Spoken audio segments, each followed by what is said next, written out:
அனைவருக்கும் வணக்கம். என் பெயர் யாழினி. நான் 1ஆம் வகுப்பு பிரிவில் படிக்கிறேன். இன்று நான் சொல்ல போகும் கதை திருக்குறளில் அறிவை கொண்ட ஒரு புதிய கதை. கதையின் பெயர் 3 விதைகள். ஒரு நாள் ஒரு விவசாயி 3 விதைகளை வைத்திருந்தார். அவன் சொன்னான், நீங்கள் எங்கே விழுந்தாலும் அங்கே வளர்ந்து கனி கொடுங்கள். முதல் விதை கல்லான மண்ணில் விழுந்தது. முயன்றது, ஆனால் வேர் பிடிக்க முடியவில்லை. அது விட்டுவிட்டது.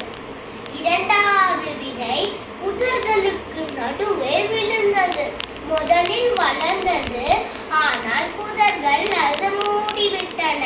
அது சாகிவிட்டது. மூன்றாவது விதை நல்ல மண்ணில் விழுந்தது. தினமும் முயன்றது, மழையில்லாத நாள்களும் நின்றது. இறுதியில் அது பெரிய மரமாகி அனைவருக்கும் கனிகளும் நிழலும் கொடுத்தது. கதையின் நீதி, இந்த 3 விதைகள் நம்ம வாழ்க்கை மாதிரி. சூழ்நிலை எப்படி இருந்தாலும் முயற்சி, ஊக்கம், உறுதி இருந்தால் நம்மால் வெற்றி பெற முடியும்.